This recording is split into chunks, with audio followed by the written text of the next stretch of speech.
Kieron Pollard चले गए हैं, नहीं थे ऑलरेडी हार्दिक पांड्या और कृणाल पांड्या, तो उसकी जगह लिया है कैमरन ग्रीन को। बहुत सारे पैसे खर्च के मुंबई इंडियंस ने उनको अपनी टीम में रखा है, जाय रिचर्डसन को अपनी टीम में रखा है, पीयूष चावला यहां पर कर रहे हैं वापसी। तो मुंबई इंडियंस भाई कैसी लग रही है franchise after the mini auction. और फिर चलेंगे लखनऊ सुपर जायंट्स की तरफ, जिन्होंने जेसन होल्डर को जाने दिया था, अब खरीदा है निकोलस पूरन को, बहुत सारे पैसों में खरीदा है निकोलस पूरन को। और Amit Mishra is back. Actually ये दो फ्रेंचाइज जिन्होंने थोड़ा सा वो रिवाइंड किया है, एक ने पीयूष चावला को लिया है, दूसरे ने अमित मिश्रा को। क्रिकेट की पूरी कहानी you get only on #Akashvani. Exchange 22 presents #Akashvani में आप सभी का स्वागत है। एक्सचेंज 22 स्पोर्ट्स का स्टॉक मार्केट है, बड़े जिगर वाले यही मिलते हैं। अपन की हालत थोड़ी सी आज जरा टाइट है, तबीयत थोड़ी सी नासाज है, तो इसलिए अगर आवाज की क्वालिटी अच्छी ना आए तो माफी चाहता हूं कान पकड़ के। मुंबई इंडियंस की बात कर लेते हैं। मुंबई इंडियंस के लिए ऑप्शन बहुत इंपॉर्टेंट था, क्योंकि अमूमन जहां मतलब रहे पिछली बार वहां रहने की आदत नहीं है। ये टॉप फ्लोर में रहने वाले हैं, पेंट हाउस लेते हैं, ये कहां बेसमेंट में रहेंगे। पर Mumbai Indians was number 10, I mean सबसे नीचे, फर्श से सीधा फर्श पर, फर्श से भी नीचे।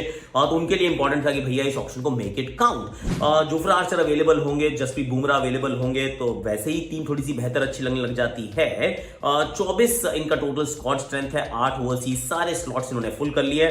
प्लेयर्स जो खरीदे हैं उनमें कैमरन ग्रीन, जाय रिचर्डसन, पीयूष चावला, शम्स मुलानी, निहाल वडेरा, राघव, डुआन यानसन, विष्णु विनोद सी। दो बड़े परचेजेस हैं, दो बहुत बड़े परचेजेस हैं, वो है कैमरन ग्रीन। उसके बाद पैसे कम बचे थे, इसलिए जाय रिचर्डसन। पर जाय Richardson in my opinion is a steel. अगर आप बीबीएल अभी देख रहे हैं, जो कि मैं देखता हूं, उसकी फैंटेसी टीम भी बनाता हूं, तो प्लीज वो जरा चेकआउट कीजिएगा। बहुत खूबसूरत प्रदर्शन कर रहे हैं Jhye Richardson, he is been very very good. Exchange 22 पे इनका शेयर भी ऊपर जाता जा रहा है, डू चेक इट आउट, पता चल जाता है कौन कहां पे चल रहा है।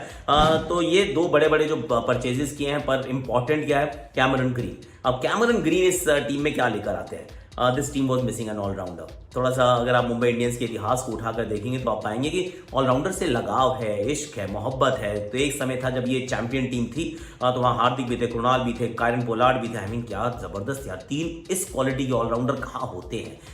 एक्चुअली दो सबसे सक्सेसफुल फ्रेंचाइज जो है, उन दोनों का कुछ लगाव खास ऑलराउंडर्स के साथ है। Mumbai Indians, Chennai super Kings, they actually pretty much work the same way. और यहां पर भी ऐसे ही लगा, ना किसी ने सोचा था कि चेन्नई बेन स्टोक्स को लेगा, ना ही किसी ने सोचा था कि मुंबई जो है वो कैमरन ग्रीन को ले पाएगा। Will they spend so much of money, क्योंकि ज्यादा पैसे थे नहीं, पर उन्होंने किया। उन्होंने 17.5 करोड़ रुपए में खरीद लिया। Wow, that's quite a bit. अब अच्छी बात है। देखिए कहानी क्या है कि अगर आप इस टीम के या फिर कहीं जहाँ ये खेलते हैं, ये खेलते हैं वानखेड़े के मैदान पर, तो यहाँ पे पेस, यहाँ पे बाउंस, ये कैमरन ग्रीन की गेंदबाजी को भी पसंद आएगा, कैमरन ग्रीन की बल्लेबाजी को भी पसंद आएगा। अब इनके पास दूसरे ओवरसीज खिलाड़ी कौन कौन? इनके पास डिस्टल स्टब्स है, इनके पास डेवॉल्ट ब्रेविस है, इनके पास टिम डेविड है, इनके पास जाय रिचर्डसन, जेसन बेहरेंडॉफ, जोफ्रा आर्चर। देखिए टीम तो बनाई है, ऐसी बात नहीं टीम नहीं बनाई है, बनाने का पूरा प्रयास किया है, पर समस्याएं मुझे अभी ऐसा लगता है पूरी तरह से सुलझी नहीं है।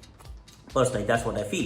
क्योंकि कैमरन ग्रीन का अगर आपको सबसे बेहतरीन प्रदर्शन करवाना है तो फिर आप उनको ऊपर भेजना पड़ेगा, 1, 2, 3 में खिलाना पड़ेगा। लेकिन रोहित के साथ ईशान किशन, और 3 पे या तो आप तिलक वर्मा को रखते हैं या फिर आप सूर्य कुमार यादव को रखते हैं। अब इन दोनों में से अगर आप किसी को नहीं रखेंगे और कैमरन ग्रीन को वहां डाल देंगे, तो फिर सूर्य तो चाहे 4 पे खेलने, पर तिलक वर्मा का क्या? So that's the question that they will have to answer, कि तिलक वर्मा क्या 4 से नीचे बैटिंग अच्छी कर सकते हैं? क्योंकि पिछले साल जिस तरीके का प्रदर्शन उनका रहा था, तिलक वर्मा से हम सबको बहुत उम्मीदें हैं, क्योंकि उसके बाद फिर टिम डेविड ने आना है। तो टिम डेविड को अभी आप अगर बैटिंग ऑर्डर में देखें तो नंबर 6 पर रखा है। इसमें ट्रिस्टन स्टब्स और डेवॉल्ट ब्रेविस के लिए जगह अब यहाँ नहीं बन पा रही है, क्योंकि आप 2 फास्ट बॉलर्स ओवरसीज खिलाना चाहेंगे, क्योंकि इंडियन फास्ट बॉलिंग स्ट्रेंथ अभी भी नहीं है। जो थे आपने जाने दिए, बेसिल थम्पी, जयदेव उनादकट, ये सब आपने जाने दिए। इंडियन स्पिनर्स आपने जाने दिए, उनकी जगह आपने पीयूष चावला को तो जरूर रखा है, पर इंडियन फास्ट बॉलर्स बच्चे कहाँ हैं? ही नहीं। एक आकाश मधवाल है, दूसरे जसप्रीत बुमराह है। ऑलराउंडर्स के अंदर ऋतिक शौकीन, अरशद खान, निहाल वडेरा, अर्जुन तेंदुलकर, अमनदीप सिंह, शम्स मुलानी। नहीं, वो वाली क्वालिटी नहीं है वो जो इंडियन फास्ट बॉलिंग क्वालिटी नहीं है। तो 2 ओवरसीज फास्ट बॉलर्स मैं सोच रहा हूँ, जायर रिचर्डसन और जेसन बेरेंडॉफ में से कोई एक, जोफ्रा आर्चर 100%, और ऊपर से आप क्योंकि कैमरन ग्रीन को इतने में खरीदा, कैमरन ग्रीन और Tim David, Tristan Stubbs, Dewald Brevis का can take a back seat. Batting order अभी भी मुझे लगता है थोड़ा सा 50-50 रहेगा कि किस तरफ से करे।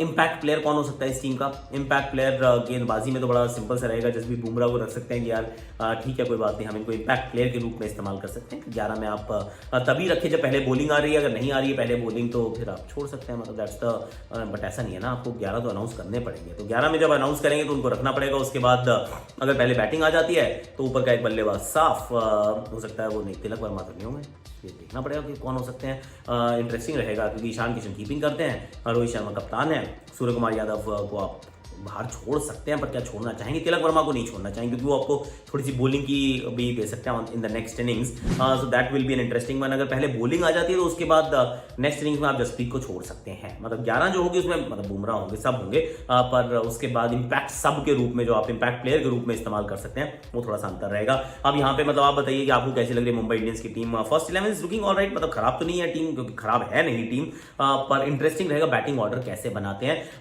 एक्सचेंज 22 स्पोर्ट्स स्टॉक मार्केट है, वहां पे जाके प्लीज जरूर चेक इट आउट, लिंक हमने डिस्क्रिप्शन में डाल दिया है। Buy and sell a single player, मतलब सबके स्टॉक्स नहीं खरीदने, पूरी फ्री फैंटेसी टीम नहीं बनानी, एक एक करके स्टॉक खरीदो, जिसका अच्छा लगता करेगा उसके खरीद लो, जिसका लगता है खराब होगा बेच दो और मुनाफा कमा लो। आई मीन बड़े जिगर वाले यही मिलते हैं। स्पोर्ट्स का स्टॉक मार्केट है, लिंक डिस्क्रिप्शन में, एक्सचेंज 22। चलिए अब जरा वेस्ट से चलते हैं ऊपर नॉर्थ की तरफ, लखनऊ सुपर जायंट्स की तरफ। अब लखनऊ सुपर जायंट्स के पास 25 प्लेयर्स हैं, 8 ओवरसीज हैं, सब वो ऐसा बिल्कुल प्रॉपर चलते हैं। निकोलस पूरन इनकी सबसे बड़ी परचेज है, जिसके अंदर उन्होंने मतलब 16 करोड़ खर्च किए हैं। Jaydev Unadkat, Yash Thakur, Daniel Sams, Romario Shepherd, Amit Mishra, Prerak Mankad, Swapnil Singh, नवीन उल्हाग, युद्धवीर चारक, नाम बहुत सारे हैं पर इसमें 2-3 बड़े हैं, जिसके अंदर निकोलस पूरन पे पूरा बैंक ब्रेक किया है। जयदेव उनादकड़ एक अच्छी एक्विजिशन है, बेस प्राइस पे मिल गए थे। यश ठाकुर को थोड़ा सा महंगा खरीदने की कोशिश की, डैनियल सैम्स के रूप में एक और ऑलराउंडर, रोमेरियो शेपर्ड के रूप में एक और ऑलराउंडर इनको चाहिए थे, और एक लेग स्पिनर ले लिया है अमित मिश्रा के रूप में, क्योंकि मिशी बॉय मुझे लगता है इनके वो इंपैक्ट प्लेयर होने वाले हैं, जब भी ये इनको 11 में रखेंगे तभी, लेकिन जैसे ही बॉलिंग आएगी इनको कहेंगे चलो बॉलिंग खत्म, अब आपका काम खत्म, अब हम जरा बल्लेबाजी से काम कर लेते हैं। That will be an interesting one कि अमित मिश्रा इनके डेजिग्नेटेड ये इंपैक्ट प्लेयर हो सकते हैं, और बल्लेबाजी में देखूं तो आयुष बदोनी हो सकते हैं, क्योंकि बाकी सारे तो इनके पास बल्लेबाज हैं, मतलब वो सॉरी ऑलराउंडर्स हैं, क्योंकि चाहे वो क्विंटन डी कॉक हो, केएल राहुल हो, दीपक हुडा हो, फिर कृणाल पांड्या हो, मार्कस स्टोइनिस, निकोलस पूरन। बड़ा सवाल क्या है कि निकोलस पूरन का इतना बड़ा परचेज क्यों? लोअर ऑर्डर बैटर, सी इसमें एक दो चीजें हैं, एक तो ये कि निकोलस पूरन अकेले इन्होंने तो नहीं पैसे लगाए हैं, जो भी टीम इन पे जा रही थी वो दिल्ली कैपिटल्स भी जा रही थी, सबको था कि एक लोअर मिडिल ऑर्डर में बैटर चाहिए, ओवरसीज बैटर चाहिए, इंडियन अवेलेबल नहीं है, तो फिर लगा कि शायद निकोलस पूरन वो हो सकते हैं। See Nicholas Pooran is a perfect example of supply and demand. पिछला साल बहुत साधारण रहा था लेकिन बहुत महंगे गए थे, इस साल उससे भी ज्यादा महंगे गए हैं, अपनी टीम की कप्तानी भी छोड़ के आए हैं, साल अच्छा नहीं रहा है। सिर्फ अबू धाबी T10 में कुछ अच्छा सा काम किया है, पर अबू धाबी T10 को मैं पर्सनली रेट नहीं करता हूँ, कुछ पता ही नहीं चलता वहाँ पे हो क्या रहा है। तो अगर आप उनका वैसे प्रदर्शन देखें तो सितारे गर्दिश में है, लेकिन जब आप उनका प्राइस देखें तो देखते हैं वाह भाई वाह क्या बात है। डैनियल सैम्स और रोमेरियो शेपर्ड के रूप में अपने आपको थोड़े से विकल्प दिए क्योंकि ऑलराउंडर्स पसंद है। इस टीम का जो मतलब मुझे लगता है जो भला या जो भी अच्छा होगा या नहीं होगा विल सोली डिपेंड ऑन कि किस तरीके से ये निकोलस पूरन और मार्कस स्टोइनिस का इस्तेमाल होता है, क्योंकि मार्कस स्टोइनिस का अभी तक अच्छे से इस्तेमाल कर नहीं पाए हैं। 10 करोड़ की इन्वेस्टमेंट है पर he is not been utilise that well. Nicholas Pooran कैसा करेंगे, यूटिलाइजेशन तो हो जाएगा, नंबर 5 पे खिला लोगे, लेकिन कैसा खेलेंगे रिमेन्स टू बी सीन, क्योंकि once again he might just hold the key to everything. Spin department में बिश्नोई और अमित मिश्रा 2 अच्छे स्पिनर्स आपके पास आ गए। रोमेरियो शेपर्ड और डैनियल सैम्स को मैं खेलते तो नहीं देख रहा हूं टू बी वेरी ऑनेस्ट, क्योंकि मार्क वुड सारे मैच नहीं खेल पाएंगे, पर जितने खेलते हैं वो खेलेंगे। उनके बाद आपके पास आवेश खान, मोहसिन खान, जयदेव उनादकट और Mayank is a good bowler, तो आपके पास विकल्प मौजूद है। बल्लेबाजी में दीपक हुडा पक्का खेलेंगे, आप ऊपर से देखते हैं तो Quinton de Kock, Marcus Stoinis, Nicholas Pooran और मार्क वुड के आप 4 ओवरसीज खिलाड़ी हो गए, बाकी सारे बैकअप हैं। Daniel Sams on a certain surface काम करते हैं, बाकी जगह नहीं करते हैं इन दी इंडियन प्रीमियर लीग। बीवीएल का स्टार है बंदा, पर इंडियन प्रीमियर लीग में थोड़ी सी कहानी फंस जाती है। पर क्या लगता है आपको कि किस तरीके की टीम बनाई है? ऑलराउंडर्स बहुत सारे हैं, करण Sharma, Marcus Stoinis, K Gowtham, Deepak Hooda, Kyle Mayers, Krunal Pandya, Daniel Sams, Romario Shepherd, Prerak Mankad, Swapnil Singh. वाह वाह फैंटास्टिक ऑलराउंडर्स की टीम है ये। अभी के लिए मेरे पास इतना ही है। आपको like share subscribe comment notification घंटी करनी है। पसीने आने शुरू हो गए, इसका मतलब बुखार अब शायद बाहर की तरफ जा रहा है। 650 खा चुका अपन। Like share subscribe comment. Exchange 20 का लिंक इज इन एक्सचेंज 22 का link is in description. Sports का स्टॉक मार्केट बड़े जिगर वाले यही मिलते हैं। Do check them out. आज के लिए अभी के लिए